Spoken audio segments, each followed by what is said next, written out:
بات کریں کراچی کی، جہاں پر اوتھل پاکستان کوسٹ گارڈز کی کارروائی بھاری مقدار میں منشیات 1650 کلو گرام حشیش اور 69 کلو گرام اعلیٰ کوالٹی کی آئس برآمد کر لی گئی۔ عالمی مارکیٹ میں مالیت تقریباً $117 ملین کے لگ بھگ ہے۔ پاکستان کوسٹ گارڈز کے پریس ریلیز کے مطابق پاکستان کوسٹ گارڈز کو خفیہ ذرائع سے اطلاع ملی کہ گوادر کے علاقے دران سے بھاری مقدار میں منشیات اسمگل ہونے کا خدشہ ہے، جس کو مد نظر رکھتے ہوئے director general Pakistan coast guards نے متعلقہ کمانڈر کو اپنے علاقے میں چیکنگ مزید سخت کرنے کے احکامات جاری کیے۔ جنرل ایریا دران کے قریب 2 مشکوک گاڑیوں کو روکنے کا اشارہ کرنے پر ملزمان نے گاڑیوں کی رفتار تیز کرتے ہوئے فرار ہونے کی کوشش کی۔ گاڑیوں کا پیچھا کرنے پر ملزمان گاڑیاں چھوڑ کر فرار ہو گئے۔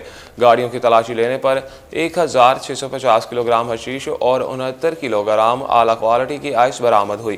خدشہ ہے کہ یہ منشیات سمندر کے راستے بیرون ملک اسمگل ہونا تھی۔ پکڑے جانے والی منشیات کی عالمی مارکیٹ میں مالیت تقریباً $117 ملین کے لگ بھگ ہے۔ واضح رہے کہ پاکستان کوسٹ گارڈز منشیات کی روک تھام کے لیے ہمہ وقت مصروف عمل ہے۔ پاکستان کوسٹ گارڈز معاشرے کو منشیات کی لعنت سے پاک کرنے میں اپنا کردار ادا کرتا رہے گا۔